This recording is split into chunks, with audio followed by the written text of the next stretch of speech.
ओम तव कथामृतं तप्त जीवनम कविभिरीडितं कल्मषापहं श्रवणमंगलं श्रीमदाततं भुवि गृह्णन्ति भूरिदा जनाः।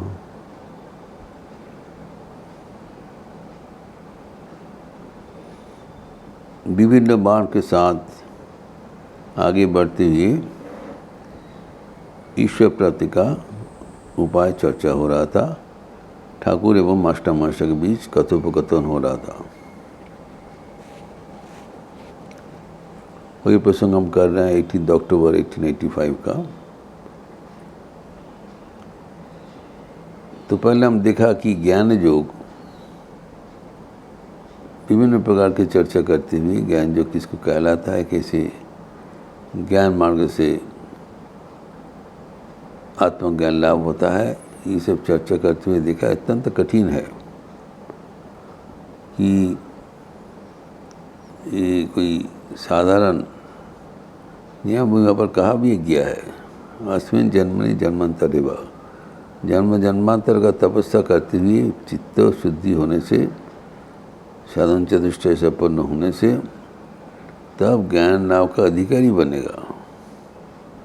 प्रीरिक्विजिट, उसके बाद तो ज्ञान योग का साधन। तो बहुत कठिन है, तुम देखा है। तो सहज क्या है, कर्म योग के बाद अभी उठा है। और कर्म ऐसी चीज़ है जो कि यूनिवर्सल है, सबके लिए स्वाभाविक है। क्योंकि ऐसे कोई व्यक्ति नहीं है जो कर्म नहीं करते हैं।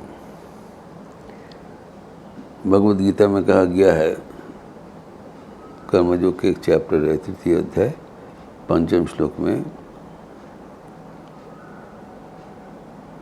न ही कश्चित् क्षणमपि जातो तिष्ठेत् कर्मकृत् कार्यते ह्यवश कर्म सर्व प्रकृति जैन गुणे। कोई भी एक मुहूर्त तो बिना कर्म नहीं रह सकता है।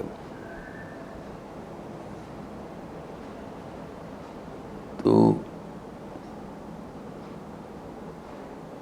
सब समय कर्म से युक्त रहना ही हमारा स्वाभाविक प्रवृत्ति है।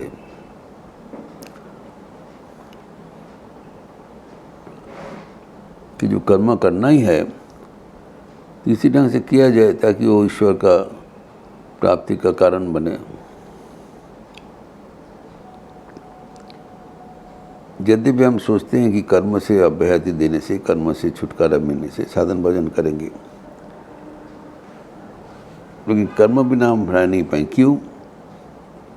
सर्व प्रकृति जैन गुणे, प्रकृति हमारे जो धर्म है, स्वाभाविक धर्म है, our nature will force us to do work.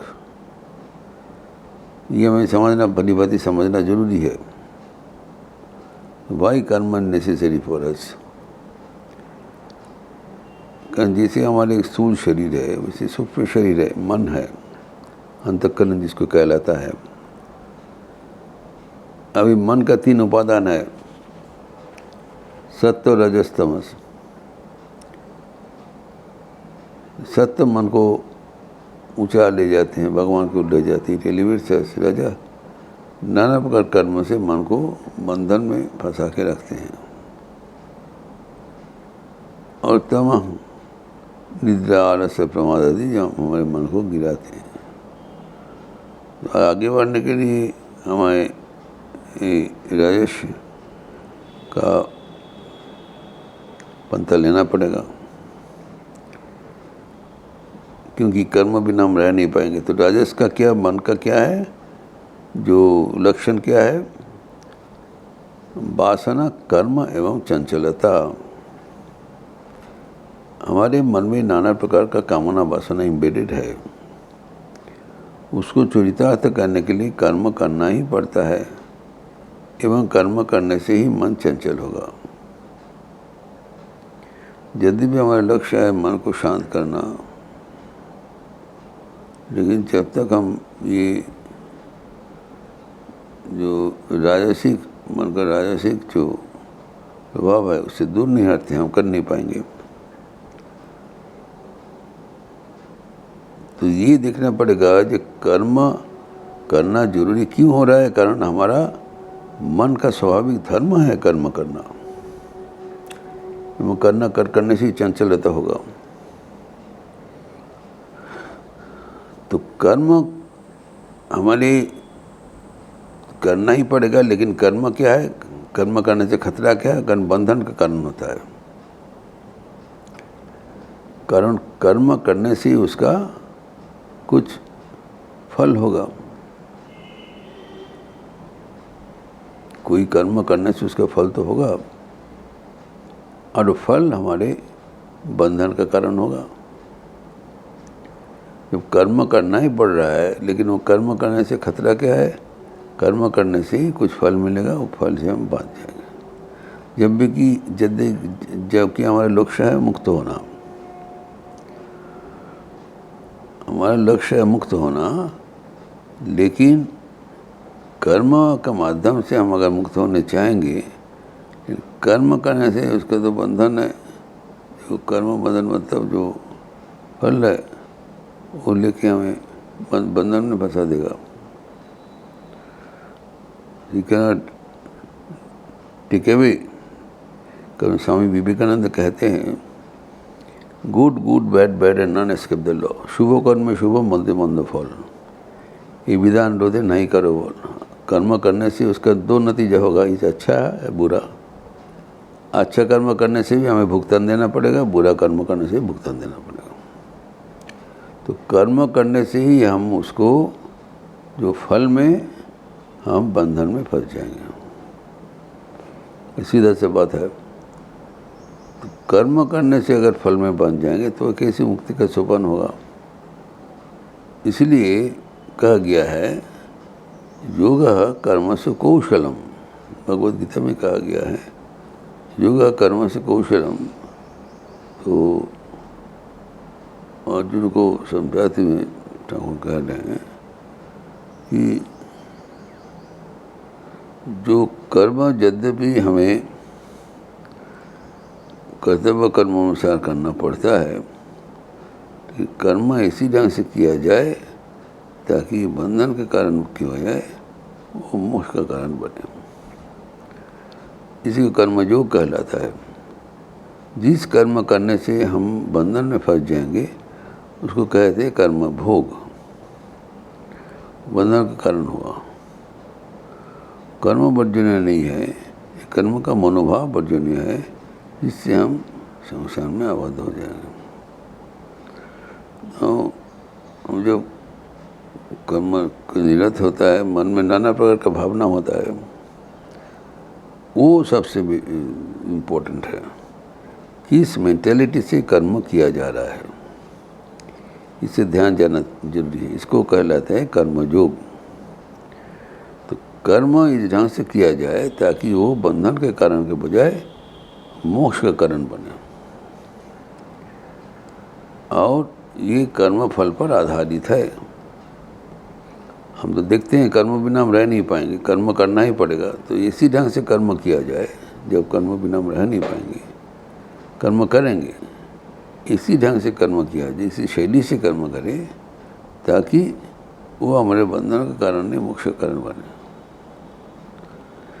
ये जो कर्म का बंधन का जो संभव होना, इसको आविष्कार करना मनुष्य के जीवन में सबसे बड़ा प्राप्ति है। कर्म करते समय हमें बहुत सावधान होना चाहिए ताकि ये हमारे बंधन का कारण न बन जाए। कर्म तो करना ही पड़ेगा, लेकिन सावधानता से, अवलंबन से। हमें जिसे कहा जाता है सांप का जो विष होता है उससे भेषज होता है, लाइफ सेविंग ड्रग्स होता है, लेकिन असावधान होने से विष से मर जाएंगे। तो कर्म इसी है, बहुत सावधानता से कर्म करना पड़ेगा ताकि वो हमारे बंधन का परिवर्तन में मोक्ष का कारण बनेगा। इसीलिए वो कर्म को करते समय हमें सावधान तक ये लेना पड़ेगा कि कर्म फल से हम फंस ना जाए।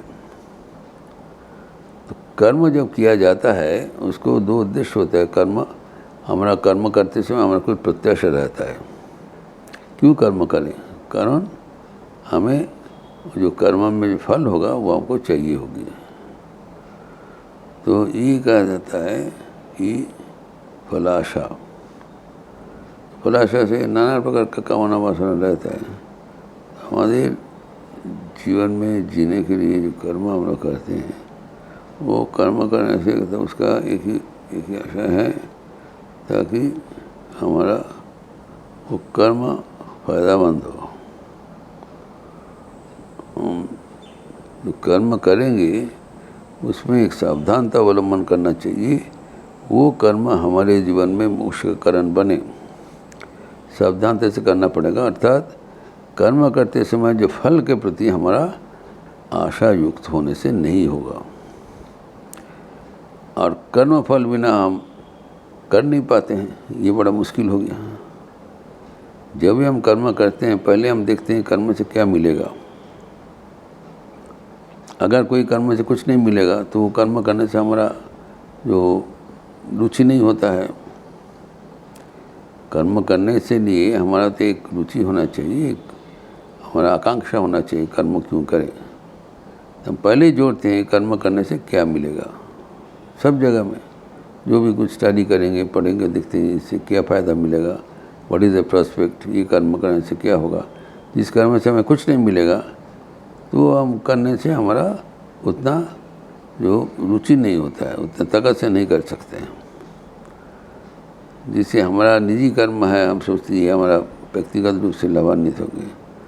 जब सरकारी कर्मों में क्या होता है हम उतना लाभान्वित नहीं होते, इससे सरकारी कर्म उसमें आपको लगन नहीं रहता है।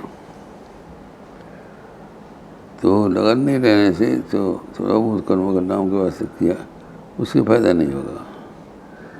पूरा मन प्राण लगा के भी कर्म करना पड़ेगा। हिफाजत कर्म करने से हमारे कोई जो फ़ायदा नहीं होगी, बहुत सावधानता से कर्म करना पड़ेगा।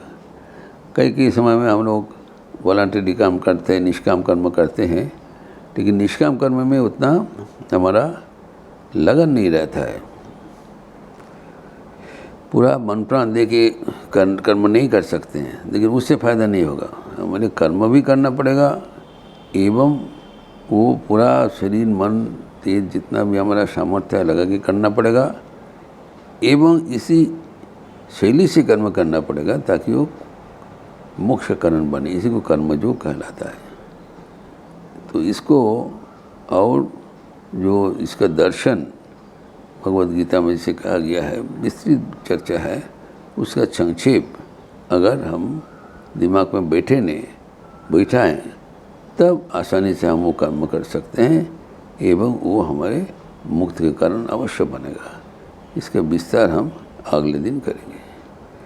ओम शांति शांति शांति। हरि ओम तत्सत। श्री राम कृष्णार्पणमस्तु। आज रविवार का अवसर है, जप यज्ञ चल रहा है। आप लोग अवश्य अपना अपना निर्धारित समय पर विश्वव्यापी जप यज्ञ में शामिल होंगे। आज गॉस्पेल ऑफ श्री रामकृष्ण की क्लास भी है 10 बजे एवं शाम को 5 बजे युवाओं के लिए व्यक्तित्व विकास का सत्र है। दीक्षित स्वयं कलमोट अल्मोड़ा स्वामी जी भारतीय व्याख्यान से पाठ होगा, चर्चा होगा, निर्देशित ध्यान, भजन इत्यादि होगा शाम को। एवं संतर्दी के उपरांत सामूहिक भजन, साप्ताहिक सामूहिक भजन होगा, लिपि दिया जाएगा। आप सबका स्वागत है। अच्छे रहिए, स्वस्थ रहिए, आनंद में रहिए। नमस्कार।